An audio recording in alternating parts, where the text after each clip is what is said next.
I'm here with Kate Rhodes, and we're here to talk about our latest Ben Kitto book, Pulpit Rock. Could you tell us a bit about it, please, Kate? Yeah, I'd love to. But first of all, thanks so much for having me, Alex. It's an absolute honour. It was a real No pleasure problem. because we met up at Harrogate Crime Festival. Was it Yeah, 2 years ago now that we met? 2 years ago. Yeah, And I've been trying to persuade you to have me on ever since. yeah, And here I um, am.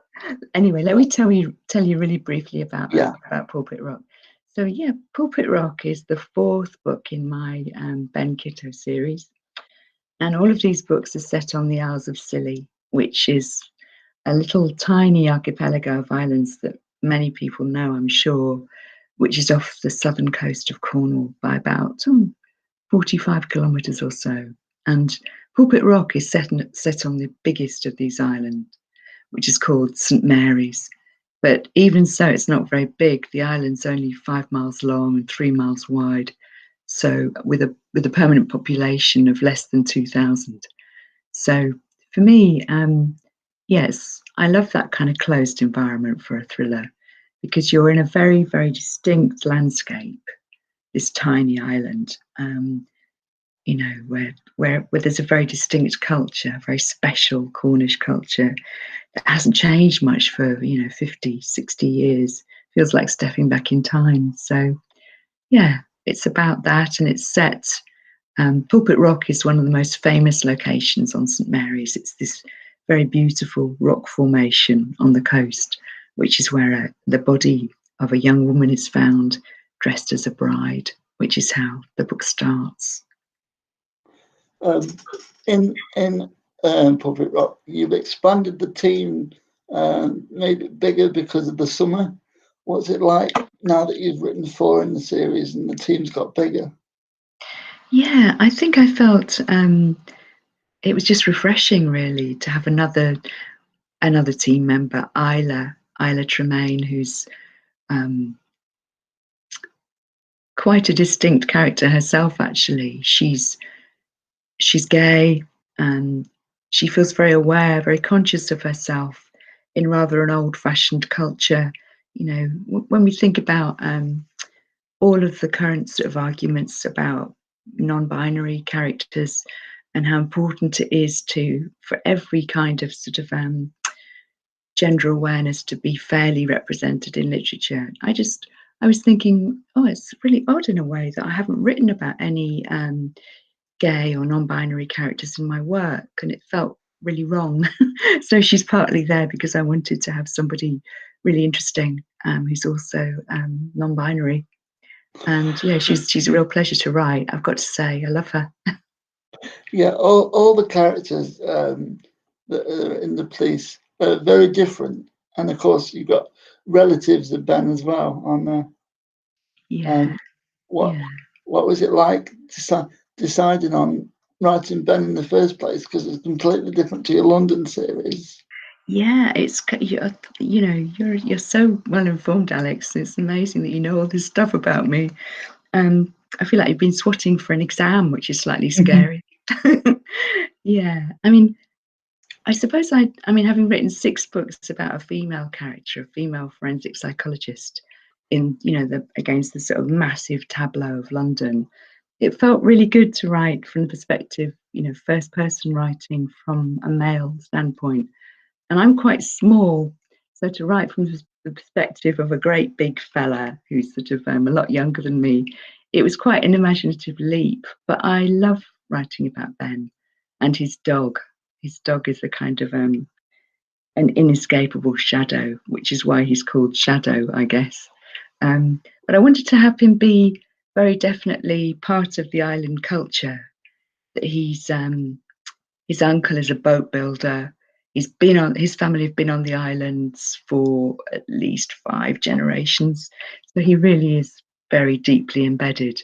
I wanted it to be a real proper local, not just somebody, not a blow-in, as a Cornish person might call them. He's somebody who really deserves to be there. It's his landscape. He was actually born on the island of Briar, which is where I've spent many a summer holiday. When you were deciding on the series, what was it? Your holidays as a child that influenced where you chose to set? Yeah, I think it was really. I mean, I think as a writer, I'm not incredibly brave in writing about landscapes that I don't know very well. So when I started writing the first series, the Alice Quentin series, I wrote about the part of South London where I was born. I gave her the same roots as me, if you like. But because I used to get taken to the Scilly Islands really frequently as a child, I mean, from the age of 7, we went there such a lot. It was almost every summer. My parents really loved it there. We'd go camping or we'd stay in a little B&B, be there for 2, 3 weeks. And my sister and I just used to run wild across the beach on St Agnes, the great big sandy beaches, Atlantic beaches. You could even, if you were lucky, sort of go bodyboarding or surfing there some days. And as a little kid watching the surfers kind of, you know, on these huge waves, that was very exciting, really.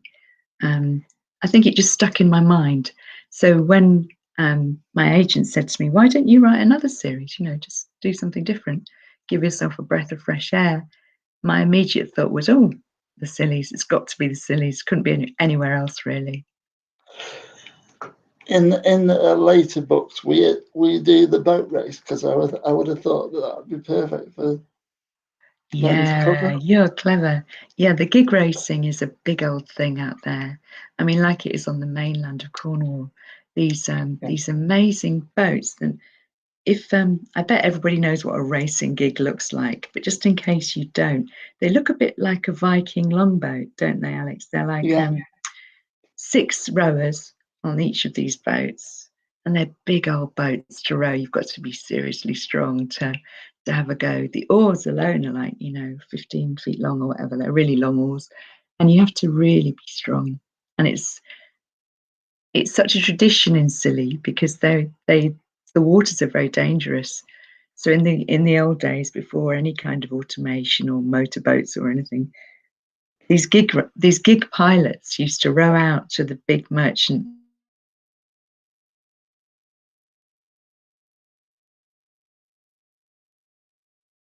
So they had to be quick, the rowers, really, really quick. So that's where the racing comes from. And yeah, I always try and get down there during the year when they're having the racing because it's so exciting.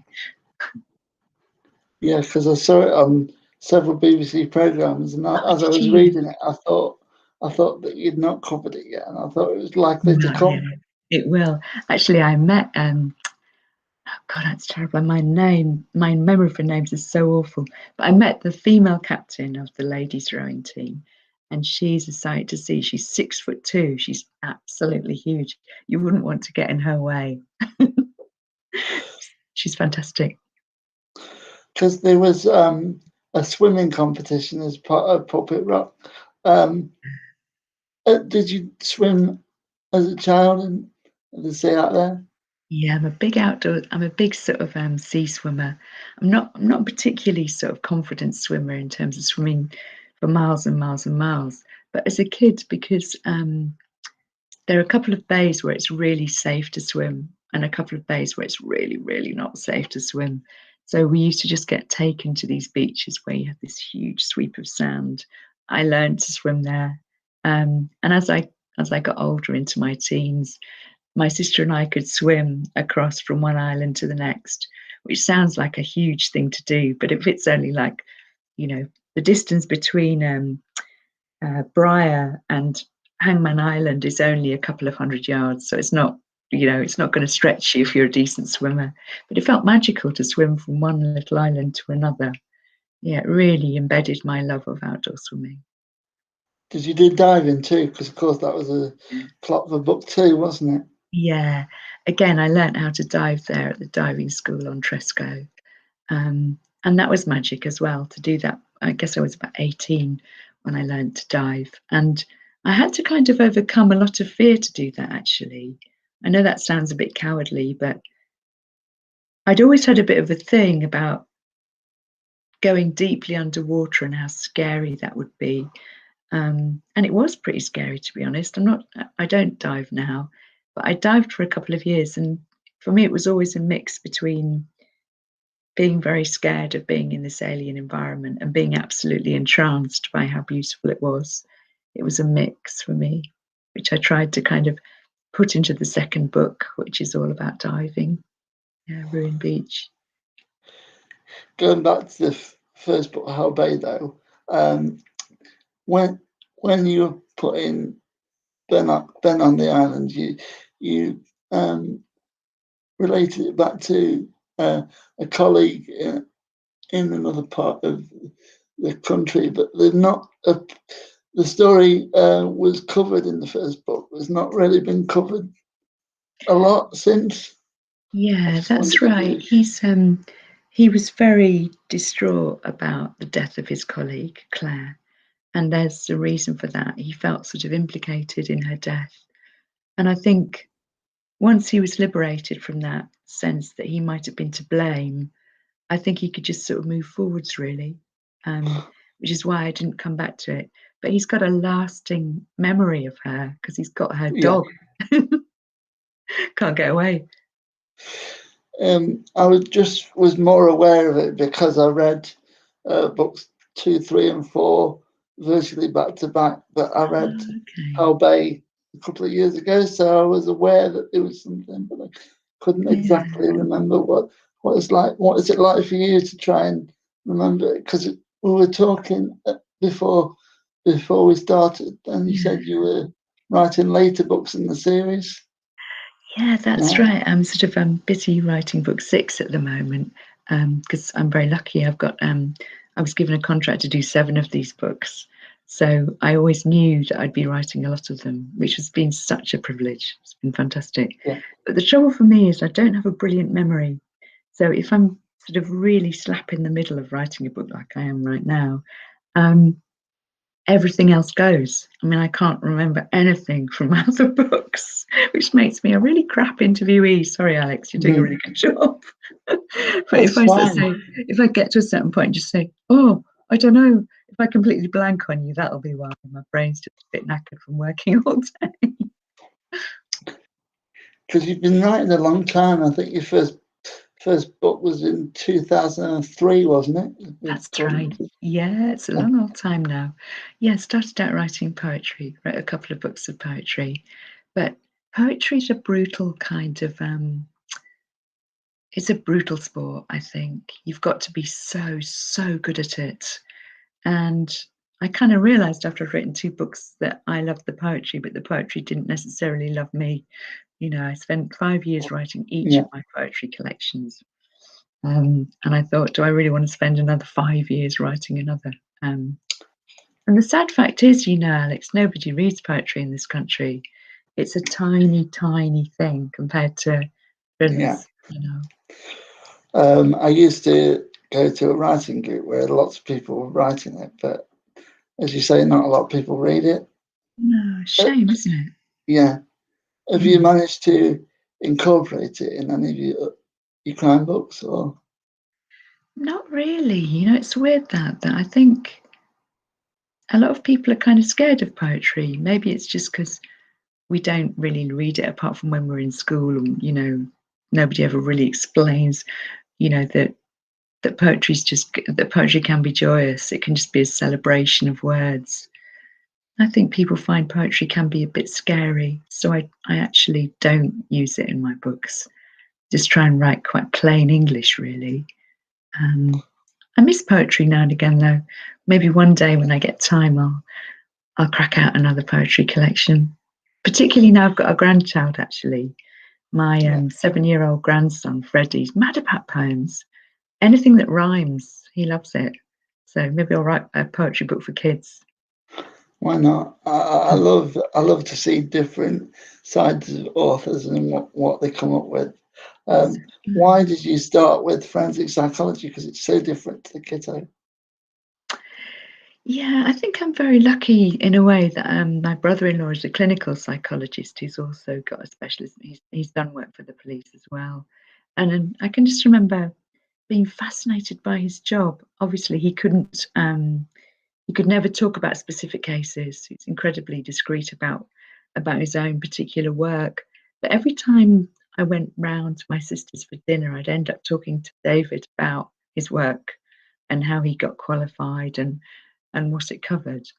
And I think there's something fascinating about how everybody thinks, but the deviant mind is even more extraordinary. It's like the final frontier, really. I think we don't Yeah. understand why people are so evil, I suppose. I think there's something absolutely fascinating about what it is, what factors make somebody commit an evil act. And I knew that if I wrote about a forensic psychologist, I'd be able to really anatomize that, really look at it so closely. Yeah, because you went back to it in Pulpit Rock, with one of the characters being in psychology too. Yeah, exactly. Yeah, it's something that I can't resist, really. I think maybe we just like that, aren't we? I always think of myself as being a bit of an amateur psychologist. I'm fascinated by what makes people tick. So, yeah, I think psychologists are always going to crop up in my books for that reason, really.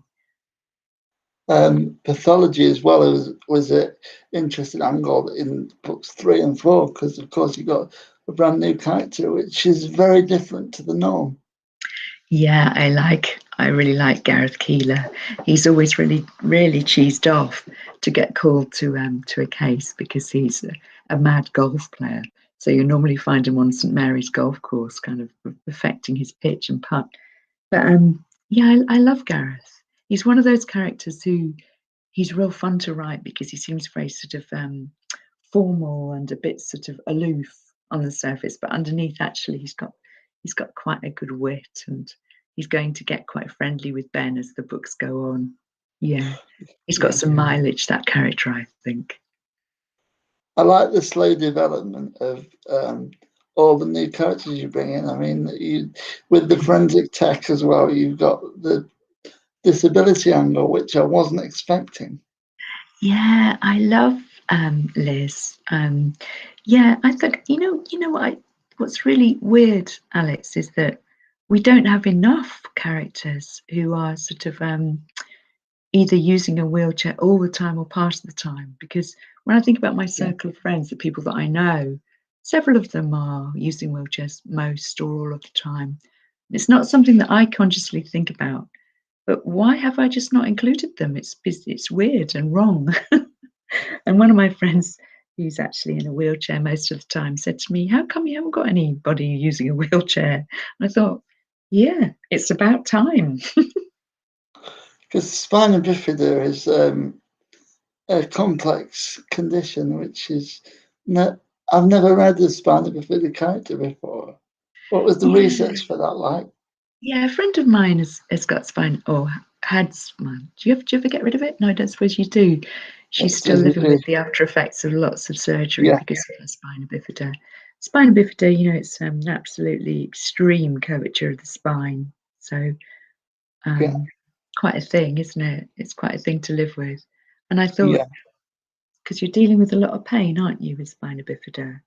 And I yeah, thought, what would be I could ask you about this, Alex, because you probably know more about it than me. But what's the uh, effect of living with a lot of pain? How does that affect a character? yeah. To be honest, I've been quite lucky, really. Although I've got a rod in my back. Ouch. Yeah, I Mm. can't move. I can't move forward, so it's a bit complicated. But I've learned to cope with it. I've had it for about 10 years. So But yeah, it has it helped in some ways to have it as well, or yeah, because it means I can breathe better. So it's better. oh, okay. Yeah, So it's a payoff, isn't it? And it's the same for her, I yeah, think, that she kind of she lost things and she gained things by having that really radical surgery. yeah. Yeah. Because she Mm. does a lot of climbing over rocks and things, and with sticks and stuff. That I can imagine my friend who I went to school with doing that, and I'm thinking, yeah, Yeah. um, the aisles aren't the place you'd automatically assume that somebody would be able to cope with.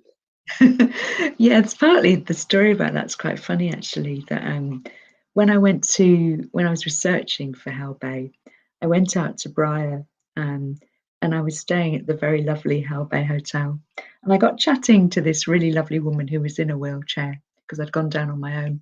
So we used to just have breakfast together each day. And she said, "You fancy going for a walk?" And I sort of thought, I assumed that she meant, "Do you fancy going somewhere while I'm in my wheelchair and you're walking?" So I said, "Yeah, I'd love to." So I met her in the foyer and she was just on crutches and she was faster than me. She was seriously good at Yeah. walking on the terrain, you know. She had a really strong upper body, which was dead impressive. The Isle is got lots of different coves and all sorts of places where you can put plots. What made you decide to open with the drug smuggling in Hell Bay? Yeah, So, it's interesting that one because actually there are lots of instances of drug smuggling on the islands. It's a really, you know, there was one year in particular, it was reported in the papers that somebody sailed a yacht into St Mary's Marina and left it there. Obviously, they got cold feet. They suddenly heard there'd been some sort of tip off that somebody knew it was a drug boat, but it had over £1 million worth of heroin on that boat. So I suppose drug smugglers are looking for any easy way in to the UK with their drugs.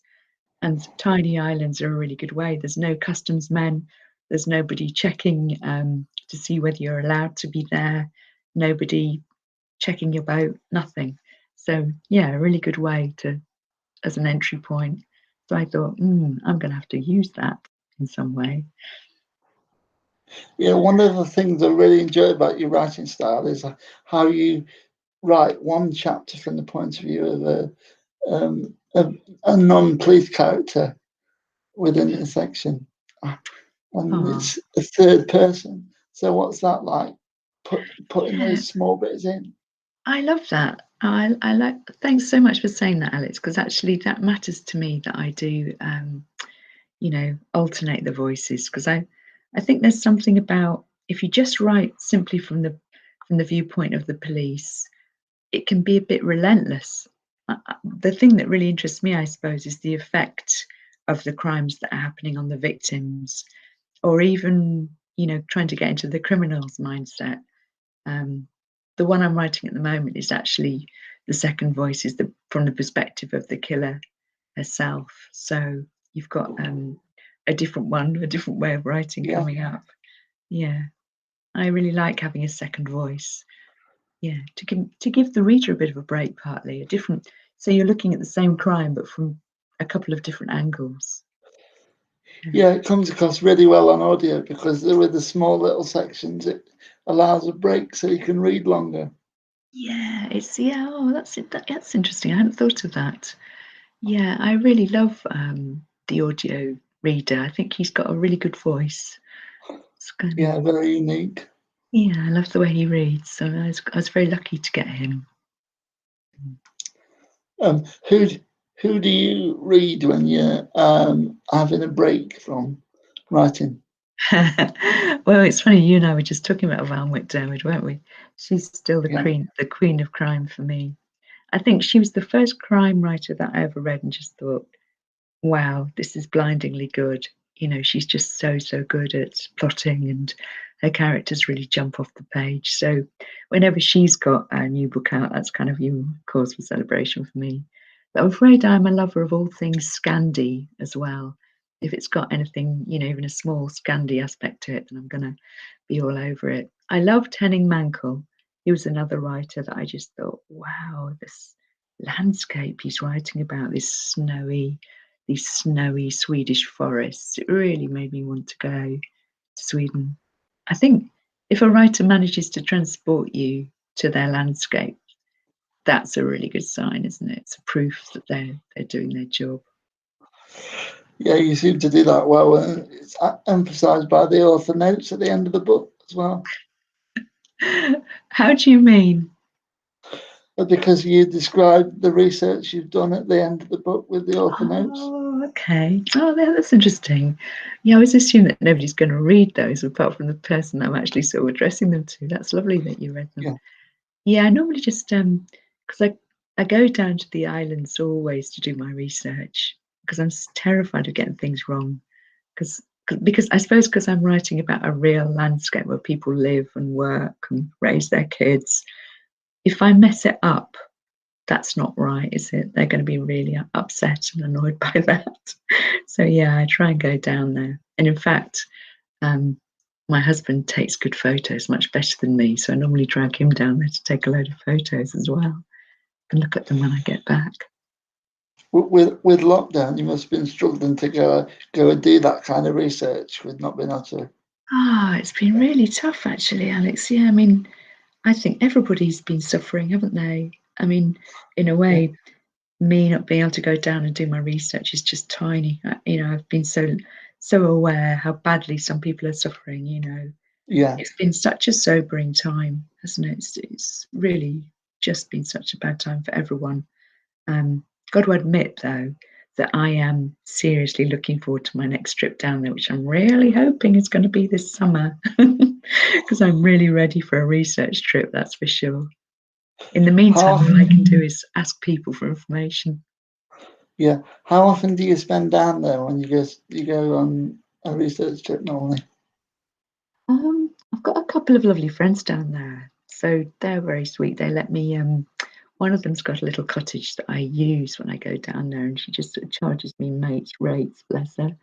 So yeah, the last time Dave and I went down, we went down for 5 weeks. He's a writer too, so we were both busily, seriously, just walking around and looking at the landscape and then writing like crazy. It's lovely, dreamy, really dreamy landscape because the islands are so small. It just feels like you're constantly surrounded by the sea. St Agnes is one of my favourites for that. It's just a mile across. And one year we stayed in a little B&B in the centre of the island, and I thought, oh, we won't be able to hear the sea. But actually, you could hear the sea from every direction because it's such a tiny island. It's lovely.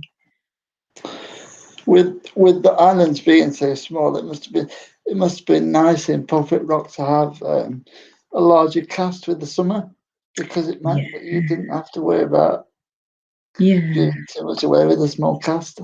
That's true, actually. Yeah, that's absolutely true. I think you're right, Alex, that the previous books had just got the islands are absolutely tiny. I mean, Briar, which is one of the islands that I stayed on most regularly as a kid, has only got 80 permanent inhabitants on it. So it is one of the tiniest islands in the UK, inhabited islands.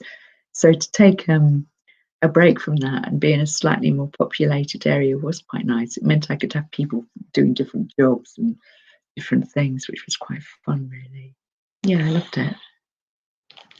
What made you decide to do it about weddings in that book? There's a definite story to that one. That I went for a walk round the coast. You can walk the whole coast of St Mary's in 5 hours, 4 or 5 hours, depending how quickly you want to do it. And I decided I'm just going to walk the whole periphery of the island and really look at the coast. And when I walked up to Pulpit Rock, which is, if anybody wants to look at it, there are loads of photos of it online. It's this sort of this big chunk of granite that overhangs the coast. It looks like a preacher kind of leaning out across the pulpit, I suppose. This couple were having their wedding photos taken there against the backdrop of Pulpit Rock. And it was quite a breezy day. It's often really breezy down there because of the Atlantic, Atlantic breezes. She was this lovely looking girl with this white dress on and this veil sort of billowing in the wind.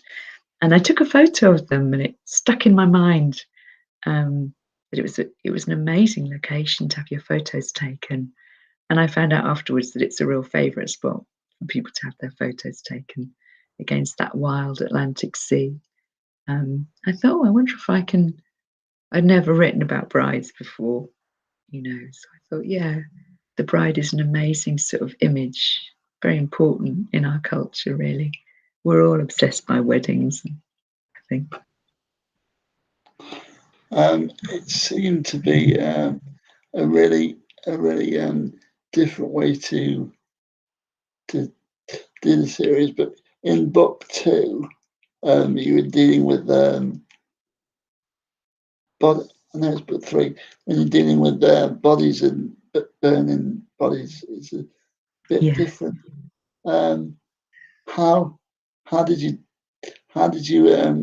make sure that you didn't overdo it? Because that might sometimes be a little bit too much for some people. I mean, I really enjoyed it, but it's not for everyone, is it?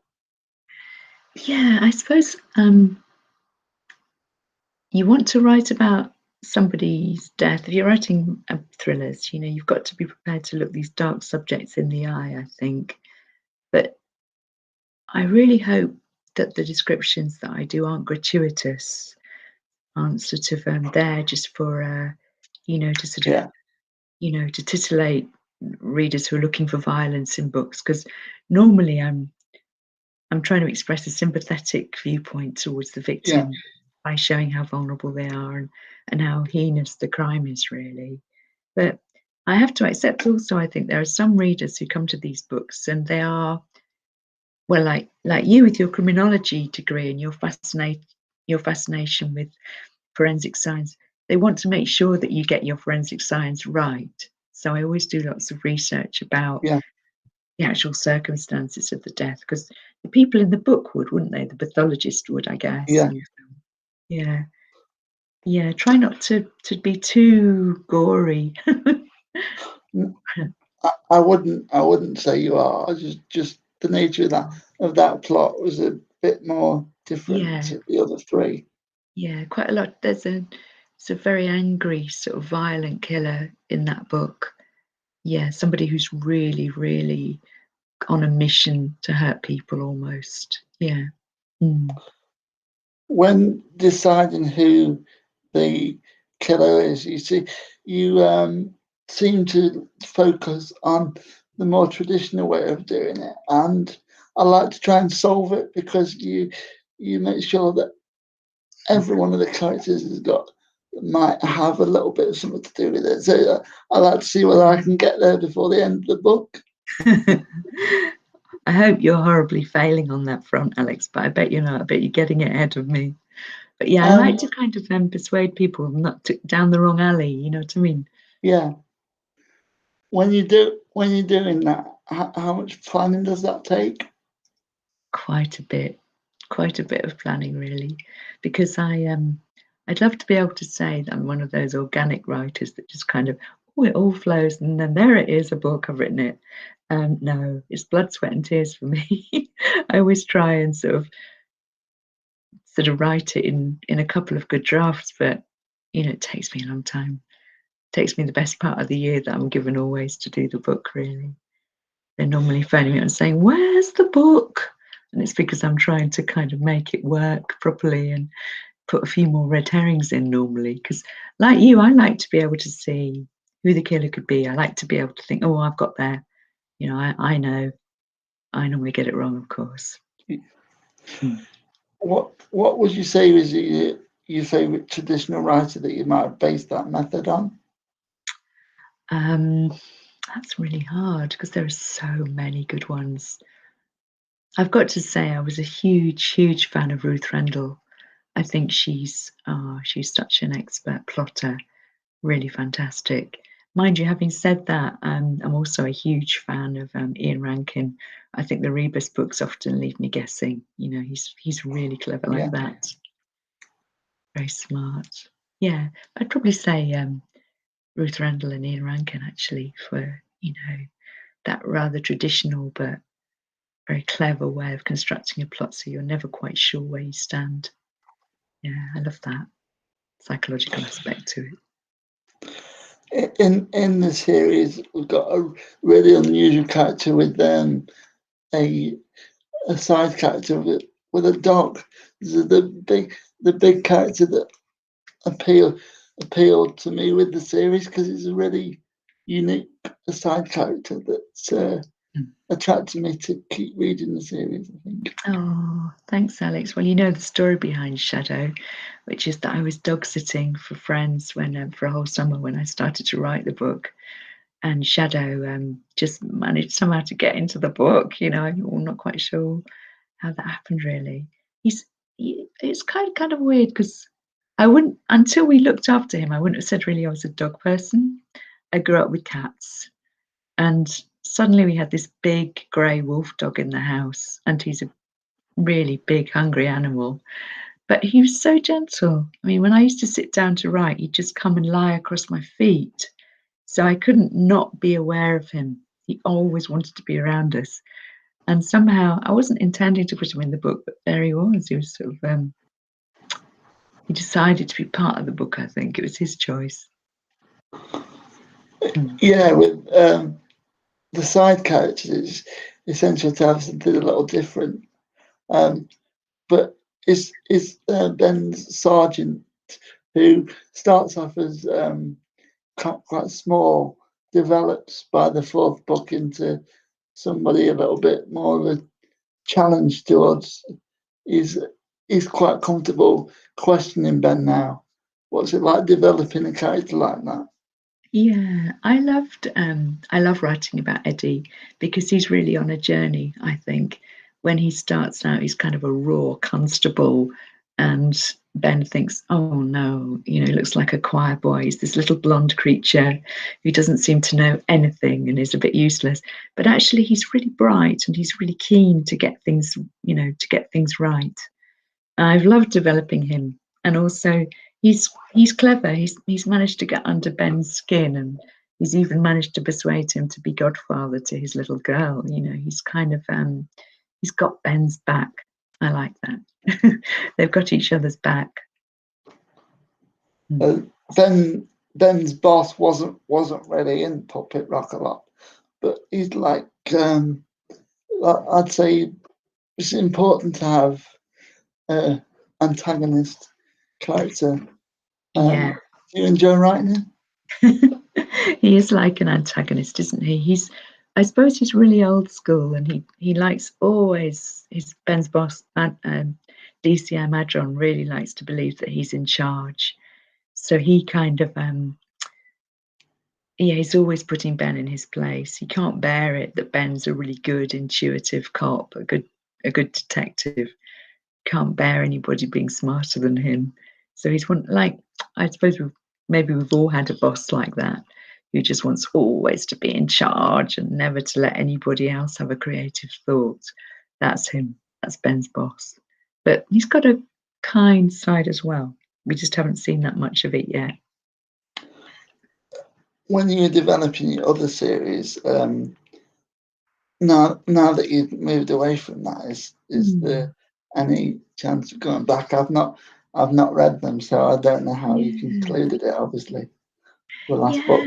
I could very well come back to Alice Quentin and Don Burns, my forensic psychologist and my cop, in the first 6 books that I wrote that were all set in London, because I absolutely loved writing those books. I really did.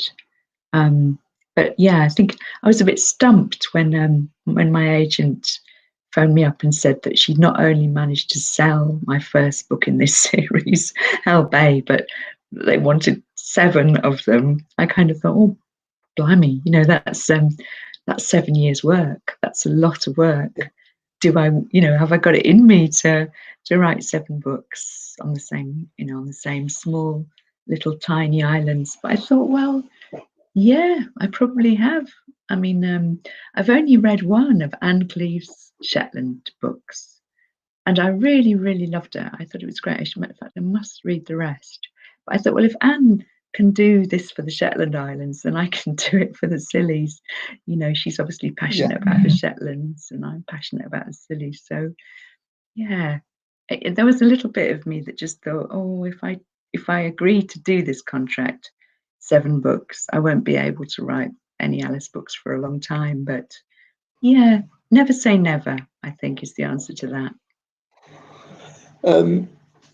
Given that it's all island based and you've got 3 other books in the series, are we going to have a flashback to Ben before the islands? Because you might, with 7 books in the series, you might struggle a bit.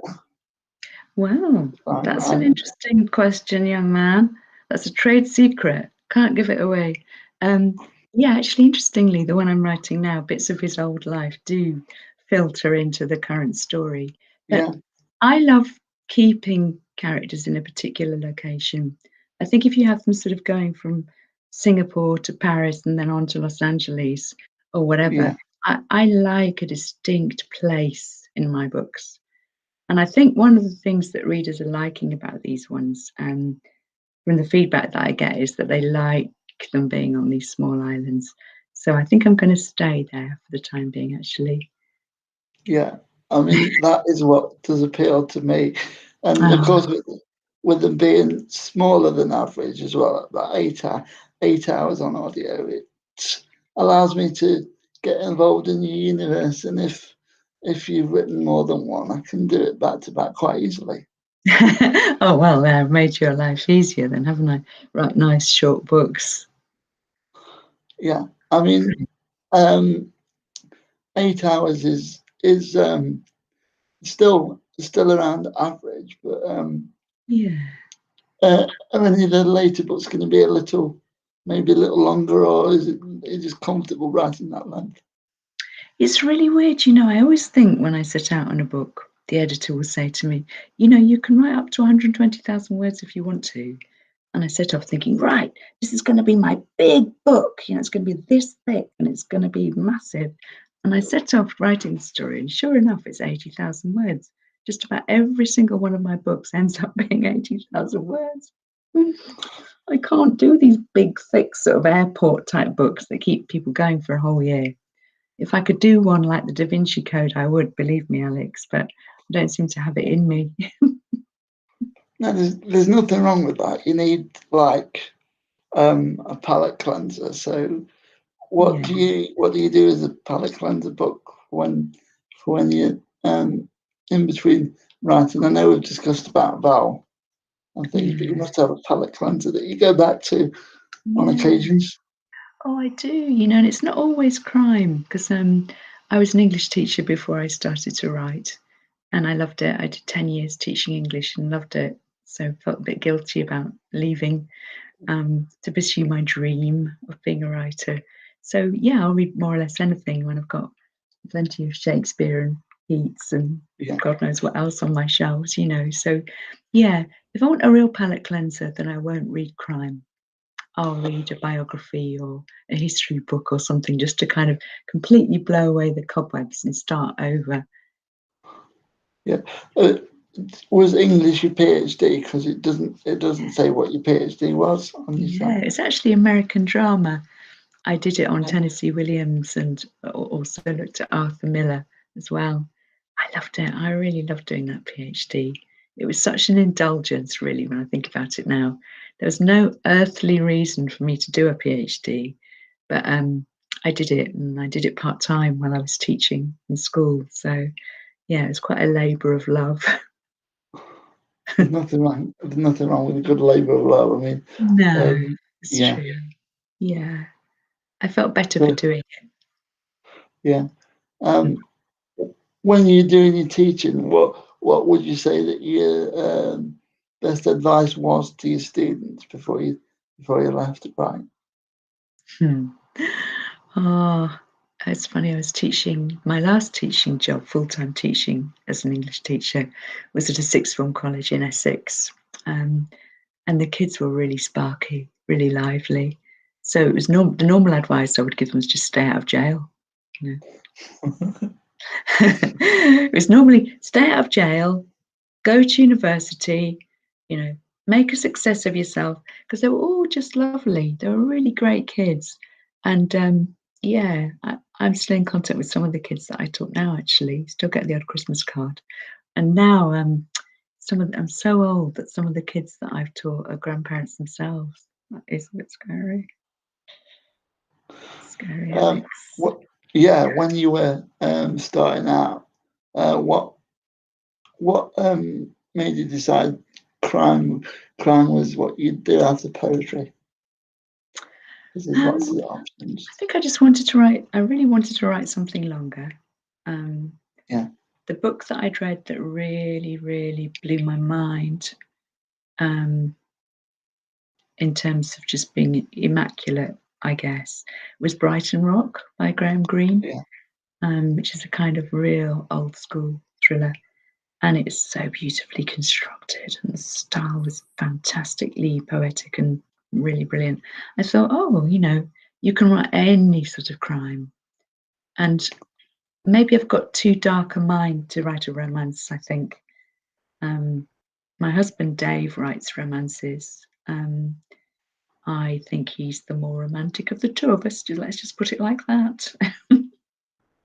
Romantic elements do make a good section of crime novel, Hmm. because you seem to do well with the romance and Kitto as well, because that's a overarching theme in the books. Yeah, and I think whether you're a cop or a politician or a nurse, everybody's looking for love, aren't they? We all are. And I think, Yeah. the crime books that I read, some of them where you've got a character who's incredibly isolated, a sort of maverick who's just ploughing his or her own furrow completely alone. That doesn't always ring true for me, because I think most of us are trying to connect. We're trying to, we're pack animals, just like Shadow doesn't want to leave Ben's side. Ben wants to find a soulmate. And I think surely most people do, don't they? So I think to be realistic, you're sort of you've got to show people living how the rest of us live, I suppose. Do you find that is influence on the series about realism and the arc of 7 books? Yeah, I mean, when you've got 7 books with the same characters, you feel like you're walking alongside them all the time. You're going to be immersed in their world for 7 years at least. You've got to really like them. You've got to really want to spend time with them. So yeah, the great thing about being god of your own universe, if you like, is you can create the characters that you're going to enjoy spending time with.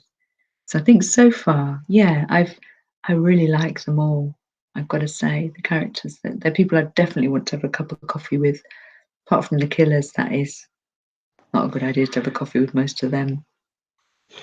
Yeah. What would you say that is the public's favourite character? Because you do speak to your audience a lot. What would you say is the public's favourite one?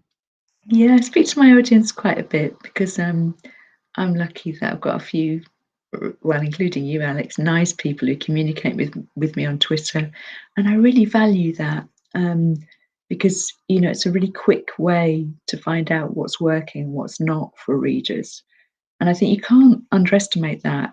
People who say, "Oh, I don't read my reviews," I think, well, why not? These are the people that you should be listening to, and they've often got really good things to say.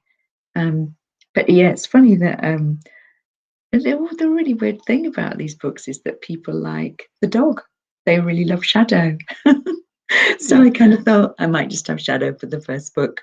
But the feedback that I got was that, yeah, keep the dog. We love the fact that this man and this dog can't seem to quite do without each other, even though it's a real love-hate relationship. They like the islands and they like the dog, so I'm keeping them both. Yeah, I love the way you get into following them everywhere. It's really Yeah. unique, isn't it? Yeah, that's why he's a shadow, I suppose. But wolf dogs are like that. Have you come across a wolf dog at all, Alex? I do like big dogs, but I've not seen many wolf dogs about. There's Yeah, they're not that. quite. No. I hadn't met a wolf dog until we looked after Shadow that summer. They are they're uniquely pack animals. I mean, he just couldn't really be. He hated being on his own. It was cruel, really, to leave him on his own because they are so oriented towards being in a pack. Um, yeah, they're really special, clever animals. You can train Yeah. them to do more or less anything, including juggle. We discovered my grandson was convinced he could get him to kind of be part of his juggling act. That's very cool. I mean, I do like putting treats on my dog's nose, but juggle is a challenge. Yeah, I think they don't quite get the concept, but they're pretty good at heading a ball now. It does work. Yeah. We've got 10 minutes left. So I've got a couple of audience questions, I think, just a few. Oh, lovely. I'm just going to get my assistant to read them in case you can't see them on side. I don't know whether you can. Yeah, we haven't mentioned the glamorous assistant. Forensic psychology for the London series. Caroline's asking about the forensic psychology for the London series. The research. How I did my research. Yeah. Okay. Oh, yeah. I mean, apart from having a really, really clever brother-in-law who knows all about both the clinical and forensic strands of psychology, I'm afraid he got so fed up that he stopped answering his phone after a while. I was very fortunate that 2 psychologists from Guy's Hospital agreed to meet with me, and I was able to pick their brains about some elements of forensic practice, because one of them was a trainer for the police that I hadn't known about. I didn't know, for example, that there is a crossover between clinical and forensic psychology. I assumed that these forensic psychologists all just kind of kept themselves away somewhere in Scotland Yard, but very often they're doing work as clinicians as well as doing forensic advisory work. So yeah, I suppose for me it comes back to that whole thing about not being amazingly brave. I really want to get the facts right, because I know that if I don't get them right, somebody will tweet me or Facebook me and say, you've really got that wrong. That's not how it works. And I hate when that happens. It's a horrible feeling as a writer that you've got something wrong. You know, if you're talking about somebody's profession, particularly, you know, you want to get it right. So yeah, I spoke to, in total now, I was totting it up the other day. I think I spoke to 4 forensic psychologists, one of them from Scotland Yard, in researching those books. And for good lengths of time, they were amazingly generous, actually, to give me as much time as they did. And one of them even read a couple of chapters that I sent her just to check that it was making sense, that it was correct. I mean, I'm very grateful, actually, for all that help. When you went back to the forensic psychology character in Pulpit Rock, what was it like going back there? Because as you said earlier, it's comfortable, but you must have had. Did you have to do any more research for that, or by that point? Yeah. I didn't actually. I ran a few things by my brother-in-law and just said, you know, would this happen? Would they ask this kind of question? But I think maybe because I'd just done truckloads of research, I've got sort of notebooks full of information about it over the years. I felt like I just about had enough. But I know that practice changes all the time. So I think if I wrote another one that was all about forensic psychology, I'd probably need to go back to the drawing board and research all over again, which is a bit scary. Yeah, because I was reading the synopsis for your psychology books, and they're very they've got, I'd say, stronger themes. There's more themes within the news, I would say, in that series.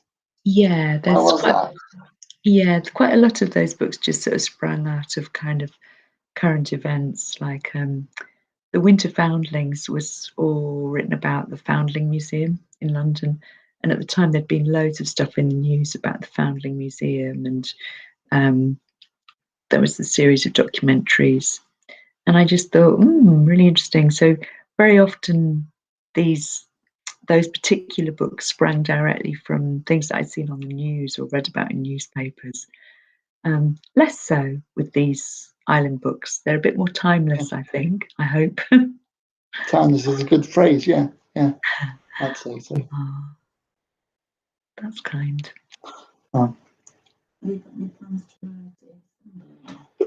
We're being asked whether you got any plans to write a standalone with having you write 2 series. Yeah, that's a lovely question to be asked, and the answer is yes. In between times when I'm sort of when when I've just submitted a book and I'm getting ready to write the next one, I've been working away on a standalone book that's set on the Suffolk coast, which is near where Dave and I lived when the kids were small. And it's a part of the country again that I really love, that Suffolk coast. So I think I will eventually finish that standalone, but I've got quite a few books to write before I get to it, sadly. You do book signings on the Scilly Isles? I've been asked whether you've ever done a book signing on Scilly Isles. Yeah, I have actually. The lovely librarian, Linda Thomas, who runs the island's only library on St Mary's on Porthcressa Beach, she was very sweet. She invited me to go and do a talk there. And then I did a signing at Mumford's, which is the island's only bookshop. So you kind of, you don't want to fall out. You don't want to fall out with the Mumfords, that's for sure. I always send them down signed copies as a present just to say thank you, because they sell so many books there. It's crazy how many people read them. Kind of weird, but yeah, I think tourists get the day boat over to the Scilly Islands, and in the summer that's 400 people a day, and they think, oh, I'll buy a souvenir. And I suppose a nice souvenir is a signed book about the islands. So I profit from that, that's for sure. When thinking about the island series, is the island that you've not used yet that you might want to use in the future? Yeah, there is actually, Alex. There's a deserted island that was inhabited for a couple of 100 years called Samson. And that island really fascinates me because when you go there, you've got all the old architecture, all the old houses are sort of mouldering into the sea, and these wells that ran dry. It's incredibly atmospheric because when you're walking through this little village, you can see exactly how they lived. So maybe I'll set it there. It's ghostly, particularly at night. Oh, Yeah, I'd have to set one there. Sounds intriguing. Yeah. Thanks so much for this evening. It's been really intriguing to find out so much about how you write the series. It's an absolute pleasure. Thanks so much, Alex and Caroline, waiting in the wings there. It's lovely. You asked such nice questions as well. Really good questions. Really made me think. Thank you, Alex. It's been a pleasure. Well, it's been quite a nice challenge actually, because I read the last one in November, so it's a while since I read it. So yeah. Will you DM me your address, your physical address? Because I'll send you a nice copy of the next one before anybody else gets it. Oh, thank you. That'd be great. Thank you very much. Just to say thank you for thinking of me for this slot. It's been an absolute pleasure. Thank you so much, and I'm sure that the group would love to see you come back at some time in the future, and possibly Caroline would like to do a slot. I think. I'd love to speak to Caroline as well, and play your cards right and interview me one summer. I may even have Shadow. Yeah, sounds good to me. I'm sure he'd love to contribute.